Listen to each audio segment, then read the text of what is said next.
Welcome to Wealth Wisdom, the place you obtain insight and build wealth. If you are interested in this topic, please consider subscribe. The book we are going to share today is Dave Ramsey's Complete Guide to Money by Dave Ramsey. Plan your budget every month. Do you often find yourself staring at an empty bank account, wondering where all your money went? If your answer is yes, then it's likely because you don't have a monthly budget. A budget is essentially your plan for your money. It indicates how much of your income goes to which expense, so you'll know exactly how to spend every single penny come payday. When you create a budget plan, you'll cut down on wasteful spending, effectively maximizing your income. You'll be happier and stress-free too, because you know all your expenses are accounted for. Now, how exactly do you budget? If you have a regular income, use the zero-based budgeting system. Simply list all of your monthly expenses, including your savings and tithes. Then, allocate a set amount for each expense until you use up all of your income, so your total income minus all your expenses should be zero. If you have an irregular income, you'll follow an approach similar to the zero-based budgeting system. Enumerate all your expenses for the month, with your priorities like food, housing, clothing, and transportation at the very top. Then, when you receive your paycheck, go down the list from top to bottom until you've used up your entire income. If you didn't reach the bottom of the list, simply carry over those items to your budget plan for the next month. Pair the zero-based budgeting system with the cash envelope system. Here, you'll set up designated envelopes for the items you prefer to pay for in cash. For instance, you might have envelopes for food, gas, and groceries. Come payday, you'll withdraw the corresponding cash from your bank account and set it aside in the respective envelopes.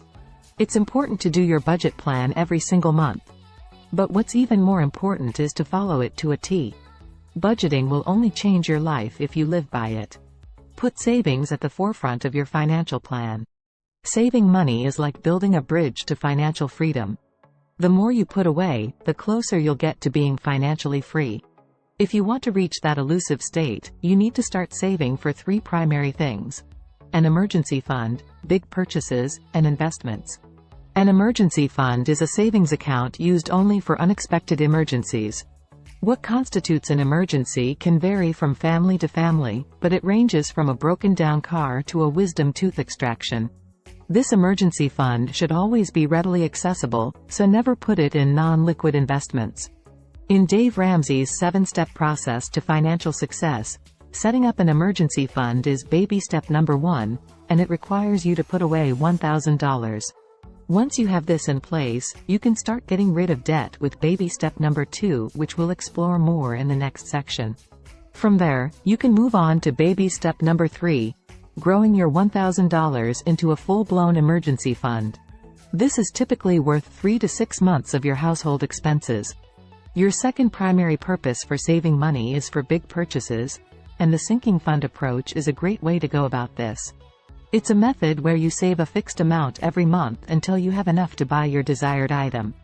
To know how much your monthly savings should be, simply divide the total cost of the purchase by the length of your saving period. Say you want a new phone worth $500, and you want to buy it in 2 months. In that case, you have to save $250 per month. Aside from an emergency fund and big purchases, the third purpose for saving money is for investment. Investing can grow your wealth and guide you by the hand to the pot of gold that is financial freedom. There are several different investment options out there, but it's wise to focus on mutual funds. They're diversified and offer stellar returns. A mutual fund is composed of multiple stocks from various companies. By investing in a mutual fund, you can get a small portion of those company stocks. There are 4 types of mutual funds you should invest in. First, there are international mutual funds, which comprise foreign companies outside the U.S. Then there are growth and income funds, big, established companies. Next are growth funds, which are medium-sized companies. And finally, you have aggressive growth funds, which are made up of small, booming companies. Set aside 25% of your investment fund for each of these 4 categories. When picking a mutual fund, look for those with a good track record over the last 10 years and an average return of no less than 12%. On top of mutual funds, real estate is also a great investment to have under your belt. but only once you've completed all 7 baby steps. When you're ready to invest in property, consider hiring an agent to help you with the paperwork and find you a home with a good deal. Get a title insurance and land survey in order too. When it comes to payments, it's highly recommended to pay in cash to avoid going into debt again. If you really need to secure a home loan, prepare a 10% down payment and pick a conventional mortgage with a 15-year fixed-rate interest. Additionally, make sure your monthly amortization doesn't eat up over a quarter of your take-home pay. Whatever investment you prefer to start, though, keep in mind that investing isn't a one-time affair. It involves years, even decades, so you need to be disciplined enough to stick with the process. Avoid all kinds of debt. For the average American, debt is simply a way of life. In fact, it's so normalized that at one point, the credit card industry's gross revenue hit over $150 billion. But if you want to live financially free, it's time to change your outlook on debt. Baby step number 2 is all about getting rid of debt and avoiding it forever. One effective way to do this is through the debt snowball. With this method, you'll pay off your debts starting from the smallest to the biggest balance, excluding your home mortgage. Concentrate on clearing the first one while paying the minimum on all the others. As soon as you check that one off your list, you can move on to the next small debt, and then the next one, until you finish settling everything. If you're having trouble paying even the minimum amount on your debts, you can switch to a pro rata plan instead. In a pro rata plan, you'll be sending all your creditors a share of your disposable income rather than your monthly income. For instance, say you earn $3,000 a month and have monthly expenses of $2,500. That leaves you with a disposable income of $500. Now, you owe creditor A $200, creditor B $300, and creditor C $500, totaling $1,000. This means creditor C accounts for 50% of your debt, so their fair share should be 50% of your disposable $500. Creditor B, on the other hand, accounts for 30% of your debt, so they get 30% of $500.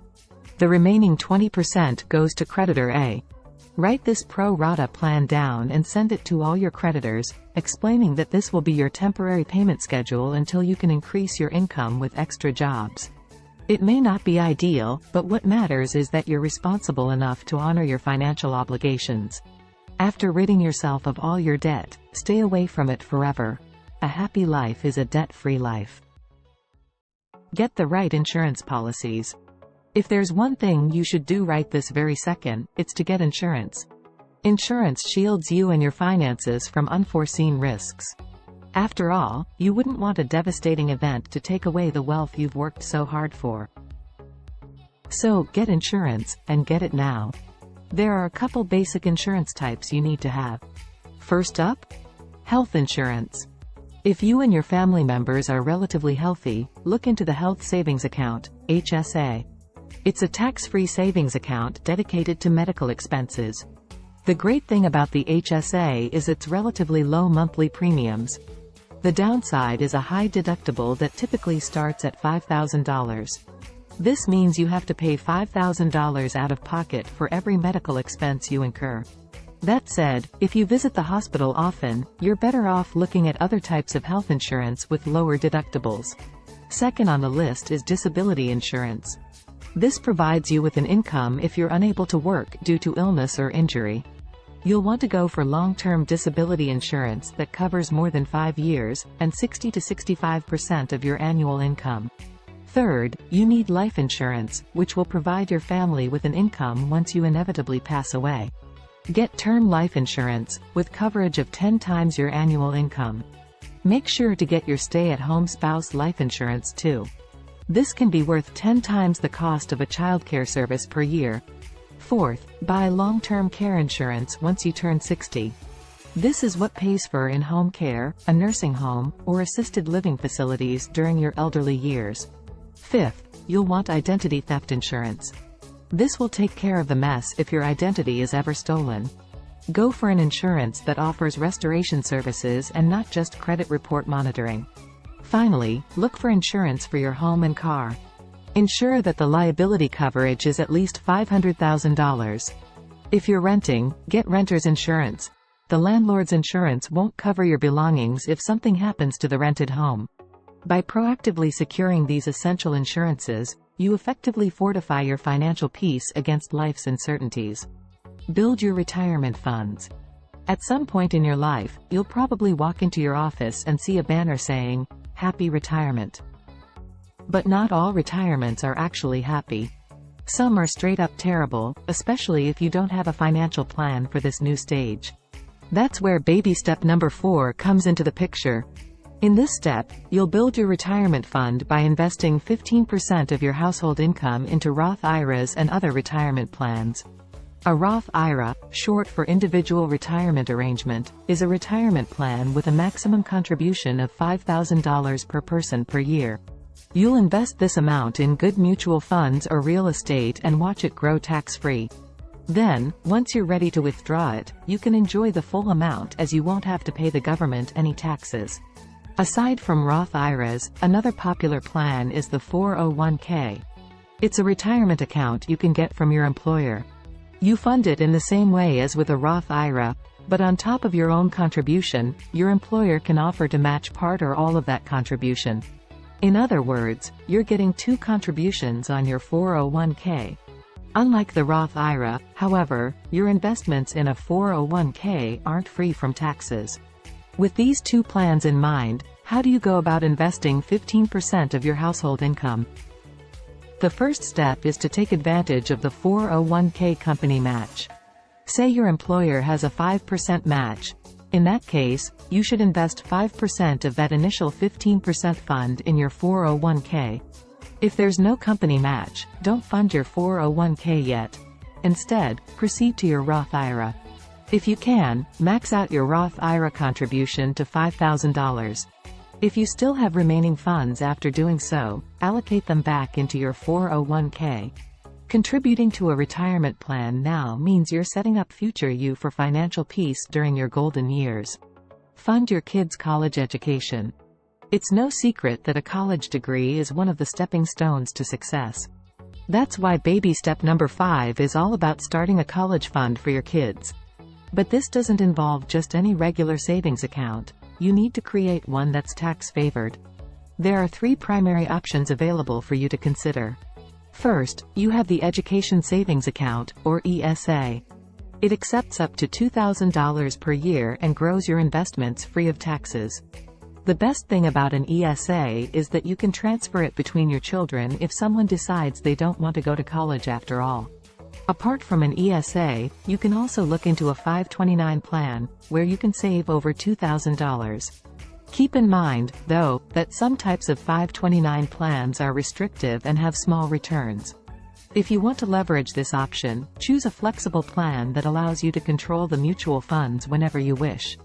Your final option for your kids' college fund is using the Uniform Transfers, Gifts to Minors Act, also called the UGMA plan. In this kind of plan, you can create an account under your child's name and designate yourself as the custodian. Depending on which plan you use, your progeny can take over control of the account when they turn 18 or 21. Regardless of the savings plan you pick, funding your children's college education should come only after you've secured your retirement funds. Your kids can always work to pay for college, and it won't make you a bad parent if you're unable to fund it by yourself. Banish debt, build wealth, and give generously. We've covered 5 baby steps, which means there are just 2 left. Remember all that debt you paid off in baby step number 2? Well, baby step number 6 takes care of the one remaining debt, your mortgage. At this point in your financial journey, try to pay off your home as quickly as possible. Whenever you have a spare dollar, allocate it to your mortgage to rid yourself of debt once and for all. Now you have an emergency plan in place, your debts and home are paid off, your retirement funds are in order, you have insurance policies and investments, and you're funding your kids' college education. This is when you can finally tackle the 7th and final baby step, sharing your wealth with others. You might find this idea contradictory, especially after working so hard to accumulate the wealth you have now. But know that by giving, you and your finances will actually change for the better. If you're spiritually inclined, giving is a boon, By embodying Christ's generosity, you'll receive even more blessings than before. You'll feel energized and motivated to serve others with the wealth God has entrusted you with. Baby step number 7 encourages you to offer tithes to your local church. This is 10% of your income. If you have extra funds, you can opt to give a separate offering on top of your tithe. Spend your spare cash to actively help people in your community. Leave a 200% tip for your waitress, offer a homeless man food, or donate to a struggling orphanage. But remember to be wise about sharing your wealth. Be careful not to give it all away, because once it's gone, you can no longer offer a lending hand to anyone. So share liberally, but also thoughtfully. That's the end of today's sharing. If you like our content, please give us a thumb up and share it with your friends. See you next time.